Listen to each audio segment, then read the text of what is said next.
C'est bien sûr une déception, mais le football est fait d'immenses joies et de déceptions. Ce qu'on avait craint, c'était d'être fortement distancé par l'Ajax, qui nous avait battu 4-1 au match aller. Et puis on a vu une formidable équipe de Lyon résister, puis revenir et véritablement malmener cette équipe de l'Ajax qui ira en finale. Mais je pense que l'équipe de l'Ajax n'a jamais subi autant de difficultés pour élaborer son football et gagner sur deux manches. Bon, on peut évidemment avoir le regret d'avoir perdu 4-1 sur la première manche, mais surtout avoir l'immense fierté d'avoir vu une équipe fantastique. Et je crois qu'on retiendra, pour ce qui nous concerne, un stade qui est vraiment un stade européen fait pour jouer les grandes finales. On jouera la finale de l'Europa League l'année prochaine ici, puisqu'on l'a obtenu. Et puis retenir la grande fierté de notre équipe qui a su vraiment mettre à mal cette équipe de l'Ajax. Donc voilà, donc il y a évidemment des déceptions. Et puis il y a une grande fierté et l'envie de se projeter très vite sur le futur. Il reste 2 matchs de championnat. On va essayer de se rapprocher du nombre de points de l'année dernière qui nous avait envoyé en Champions League. Ce qui veut dire que quand on est proche en nombre de points de ce qui nous a permis d'aller en Champions League, ça veut dire que cette équipe avait de la qualité et elle en avait. Bon, j'espère au moins que cette démonstration avec ce deuxième match permettra à tout le monde de montrer qu'il y a plus de qualité que de défauts dans cette équipe, tant au niveau des joueurs qu'au niveau du staff qui l'encadre. C'est toujours pareil, on croit que c'est très facile d'être 4e du championnat de France, mais quand vous avez Monaco, Nice qui jouait parfaitement bien, et puis Paris, c'est très compliqué. Déjà d'être devant Marseille, et on va essayer de le rester jusqu'à la fin, c'est déjà un exploit parce que Marseille a mis beaucoup d'impact depuis l'arrivée de Franck McCourt. Et donc voilà, donc je pense qu'il faut effectivement retenir une saison où on fera probablement autant de points que l'année dernière dans un championnat qui était beaucoup plus difficile. Et puis une demi-finale d'Europa League avec, ne l'oublions pas, pour les préliminaires et les premiers matchs de Champions League, des matchs contre la Juventus et contre Séville, la Juventus qui va en finale.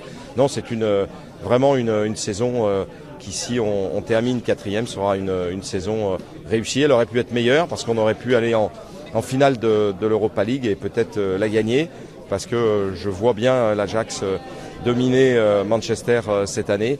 Donc voilà, donc il y aura bien sûr des regrets, mais ceci étant une saison magnifique avec dans ce stade du Parc OL vraiment des images tout à fait spectaculaires. Bravo à tous les fans, tous les supporters qui ont su mettre le Parc OL au plus haut niveau des stades européens. Le recrutement a déjà commencé et bon, on ne peut pas évidemment en parler, mais les choses sur un certain nombre de postes ont été avancées. Et on a aujourd'hui la capacité économique de pouvoir développer et prolonger l'aventure, donc on va le faire et l'année prochaine Lyon sera présent, non seulement en Europa League mais aussi en championnat, avec la volonté de se rapprocher des 3 premiers de cette année et de participer à la lutte, puisque je pense que Marseille et peut-être Bordeaux seront là aussi.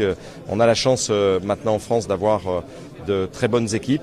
Ça va permettre, je pense, de faire évoluer un certain nombre de positions, en particulier le ranking UEFA de la France. Et puis on l'a vu, aujourd'hui les droits de télé, y compris pour la Champions League et l'Europa League, se négocient en France à des niveaux très élevés. Ce sera probablement le 2e niveau européen après l'Angleterre.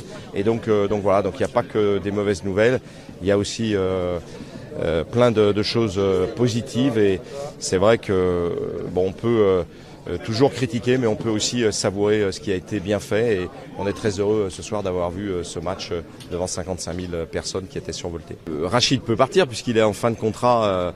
Bon, pour les autres, ils sont sous contrat, donc pour qu'ils partent, il faudra que nous soyons tous d'accord, c'est-à-dire un club ayant la capacité et les moyens de pouvoir les acheter, parce que ce sont par 2 des meilleurs joueurs européens, et puis qu'ils aient aussi envie d'aller dans les clubs qui auront ces moyens-là. Donc pour le moment, on n'en est pas là.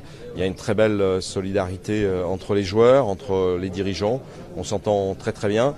Donc voilà, bon, il y a aussi une très bonne génération de jeunes qui quelquefois n'a pas assez joué, d'après certains supporters, qui a envie de vouloir rentrer dans cette équipe. Donc non, je me fais pas de soucis.